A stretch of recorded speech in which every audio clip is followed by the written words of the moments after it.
for me, part of getting better right now is just acknowledging that these really rough things happened to me when I was really little and really vulnerable, and being able to put myself in the mindset of, hey, you got to imagine yourself not as a Green Beret, not as an MMA fighter, but as a little kid, 4 or 5 years old, who can't defend himself, who isn't big, who isn't strong.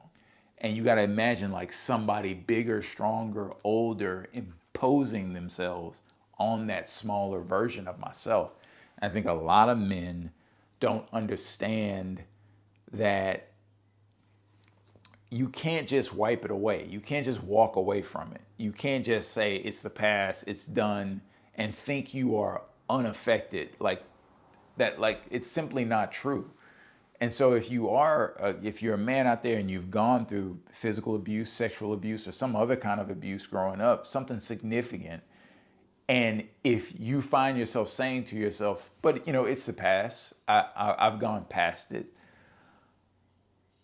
Okay, fair enough, but you aren't going to be lesser for examining it, journaling about it, talking about it with your spouse, your significant other, and thinking through, okay, how has this affected my present day self? Because this is the big thing that I'm taking away from counseling, is like the ways in which those experiences affected who I am today and my behavior today, and kind of revealed to me behaviors that I didn't even realize were there. I've known for a long time that I sort of had a problem with female leadership over me.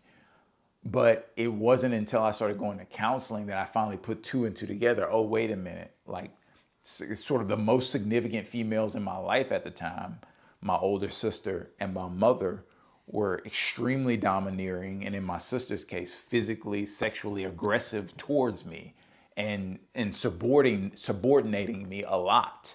And so, of course, I have challenges with females, and having and like I said in the article, I've always been good at masking that, because I recognize that there's a problem there. Like, why do I have? It doesn't make sense that I have problems with female leadership. Well, now it does make sense. And so it gives me even more power over that urge or that instinct to take issue when I have a female that's in a supervisory role over me. And so what am I saying there? By talking about the issue, I'm able to overcome the problem. By talking about the issue honestly and addressing what happened to me when I was growing up, I'm able to accurately solve a problem in my psychology that'll help me move forward in my career life or in other parts of my life. Like, if I'm having tense conversations with my wife or tense conversations with my mother now, my mother is older now. And it's interesting because, and me and my mother have talked extensively about, my childhood, what happened between me and my sister. And, we've talked about her behavior as a parent, and, how she could be very aggressive and domineering at times, and how that impacted me.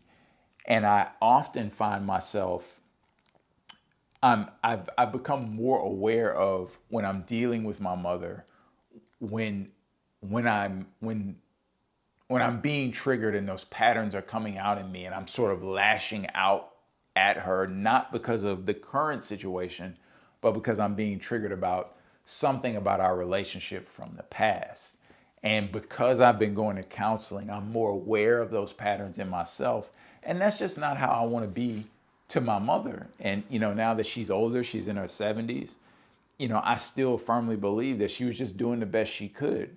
She was a single mom, and she was struggling financially, and she's struggling with a lot of things, as I've said many times before. And so, being an adult, I understand, the struggle of trying to pay bills and deal with the emotional fallout of relationships that didn't work out, et cetera, et cetera.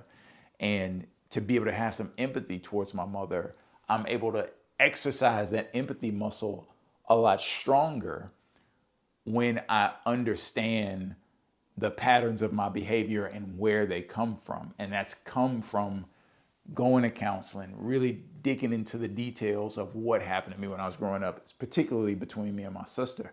And so I would just encourage a lot of men out there, like, if you've got these significant experiences or traumatic experiences in your past, you need to find a way to preferably talk to someone. But if you can't do that, at least be willing to journal or audio record to yourself, like say out loud what happened, and really begin to think through and articulate how these things may have affected you down through the years. I think that's the important process, to acknowledge, and then to acknowledge the incidents, and then be able to think through how have these incidents impacted my daily behavior and my interactions with other people over time.